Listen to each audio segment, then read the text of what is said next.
these are all contrary to the Catholic faith.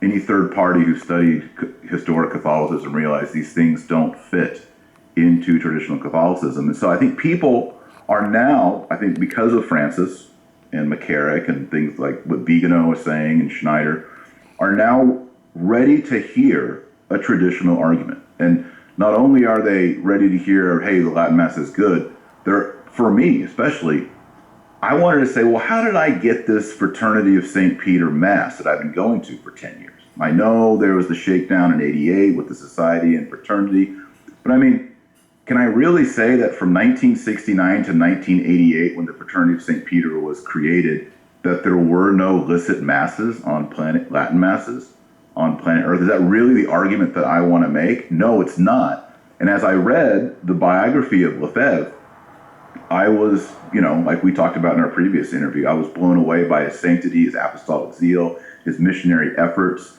his devotion to the traditional doctrine during the 60s and the Second Vatican Council, and then just his stalwart courage in the 70s in upholding the traditional liturgy. So I realized, even as a guy who's been nourished in the Fraternity of St. Peter, I was always being nourished by the legacy of Lefebvre, whether he denied or not.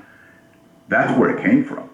From 1969 to 1988, no matter where you guys are out there in the traditional world, from 1969 to 1988, the guy who carried the torch for that time was Lefebvre.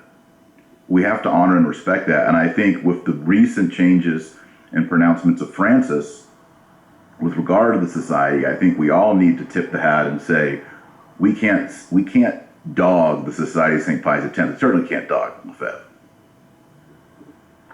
Absolutely not, and I think it's a very interesting time for me because sometimes, it's difficult being the one who's on the out, who's being ostracized.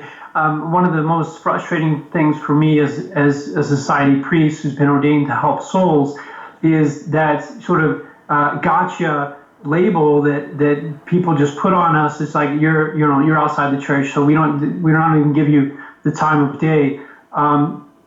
So in that sense, we are not able to access as many souls as we would like. When I think that's a bit unfair. So it's interesting for me that Pope Francis has not only done something for us in giving us jurisdiction to perform the sacraments, but he's done something for us in being so scandalous in his pontificate. People are starting to realize that, hey, maybe all along the society was right in saying that there's a crisis in the church. And so a lot of people are having that SSPX moment where they're saying to themselves, I think Archbishop Lefebvre was actually right all along.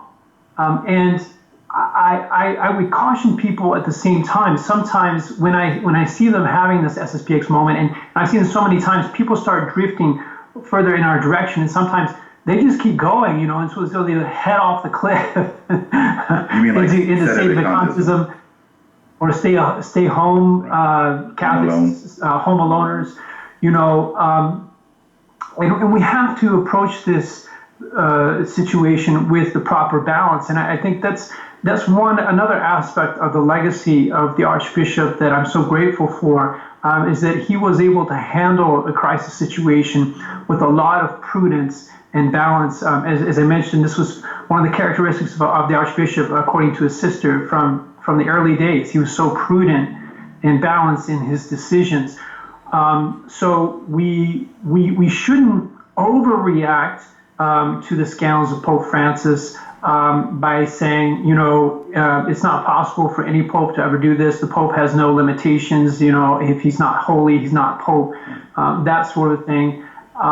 And at the same time, we must not underreact and just say, well, if the Pope says we worship Pachamama, we worship Pachamama. Right. So I think an illustration might, if you don't mind me giving an example for this, and that is when it comes a question of following law, the thing that the reason for the law is to attain some good, and the reason why we obey the Pope is in order to attain the good, the salvation of souls. You have to have hierarchy, you have to have authority in order for the church to be an organized structure. But if there are situations in which the law gets in the way of the purpose of the law, then you need to serve that purpose of the law. You need to put the law aside in order to attain the purpose of the law. So I give the example of driving on a highway in the United States. We all know if you've got the double yellow lines on the highway, don't cross. You're not allowed to cross over into the other lane. If you've got a 2-lane highway, you've got the double lines, you're not allowed to cross over. Okay, but what if you've got a white-tailed deer, right there in the middle of your lane? Do you say to yourself, well, I mean, the law says I can't cross over the line. Yeah. Or if a cop saw you, he'd write you a ticket up for it.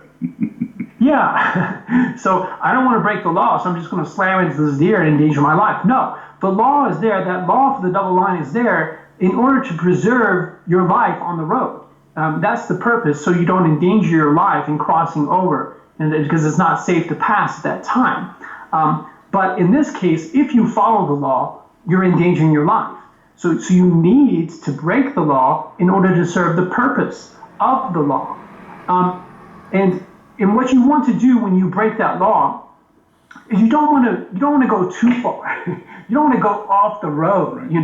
It's like, I'm going to go off, cross the double lines and into the ditch. That's not the way you want to break the law. You want to break the law in such a way that you still serve the purpose of the law.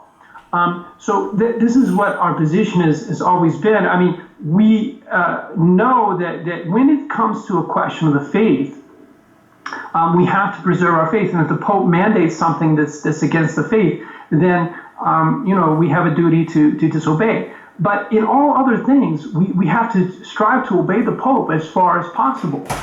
We just want to say, because the Pope Francis is scandalous, we just don't pay any attention to him. We just completely forget about him. I mean, that would be going off the road. Effectively, we would be schismatic in that case. So we still recognize the authority of the Pope, but if he tells us to worship Pachamama or say the new Mass, we would say, sorry, Holy Father, respect your authority, but in this case, I can't endanger my faith.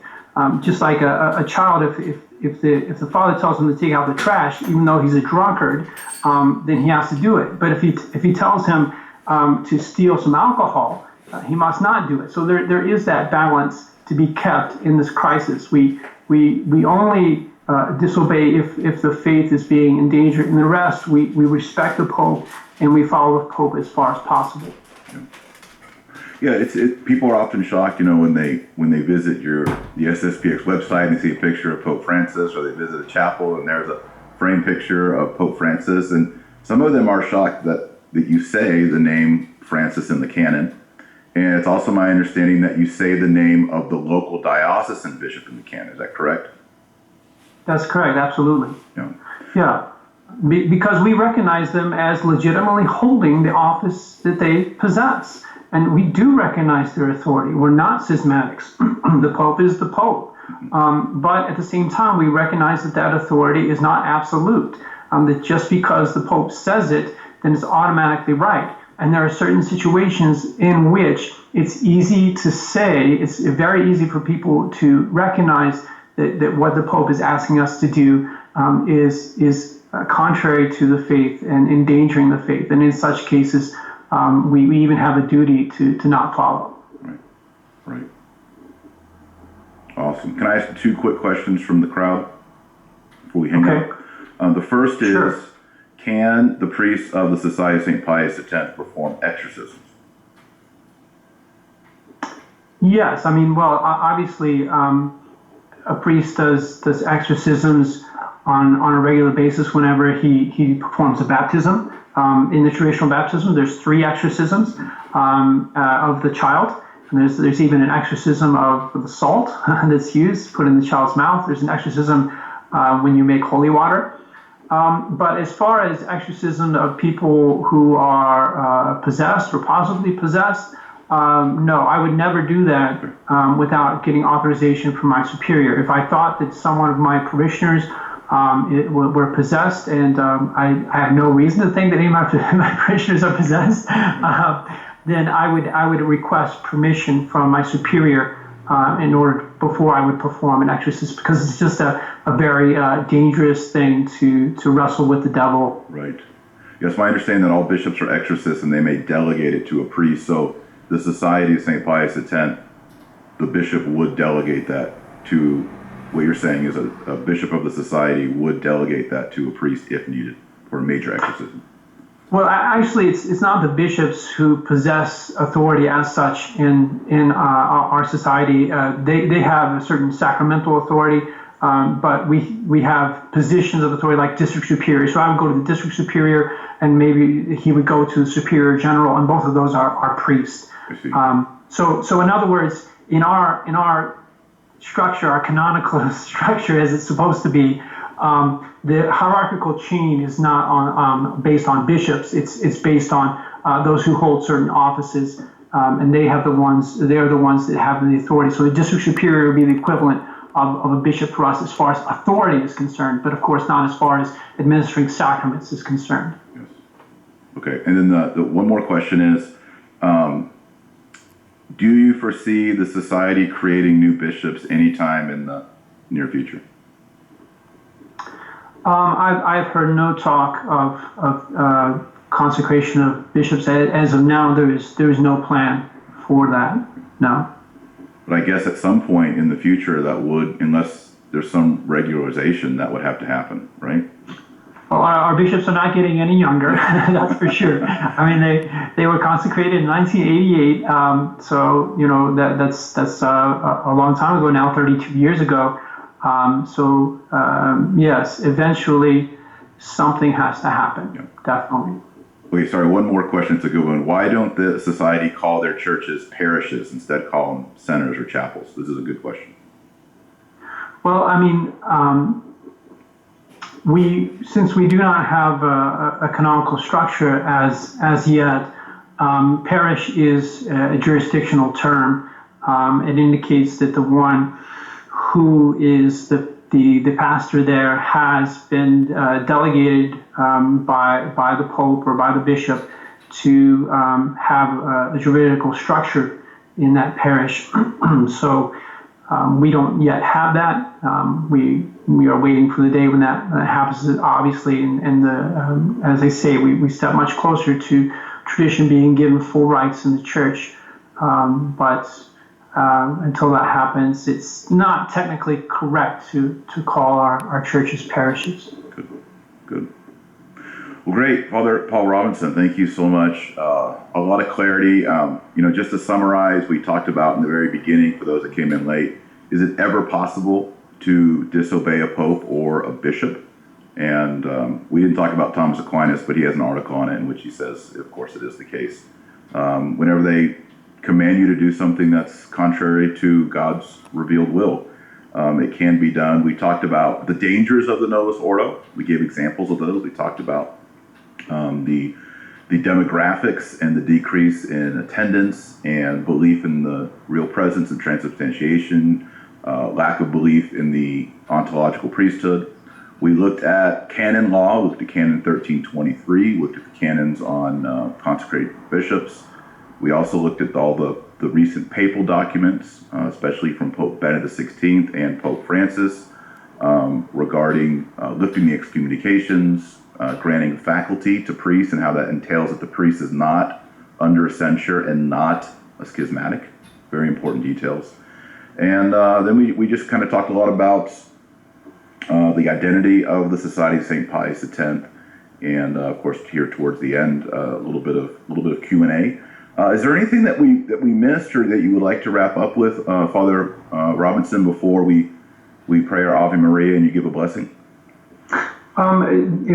Maybe one last thing is if we can just I can go very quickly through the dates of the interaction between the society and Rome, and that gives people a sort of perspective on the trajectory, where we're headed. That they were actually headed towards canonical recognition and the full rights given to tradition. So in 1976, Archbishop Lefebvre was suspended for running the seminary that did not say the new Mass.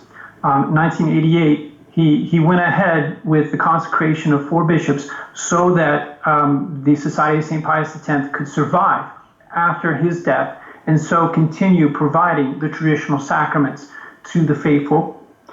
After that, there was a sort of Cold War. There was not much interaction between Rome and the Society until the year 2000, when the members of the Society had a pilgrimage to Rome, and the prelates in Rome were very impressed.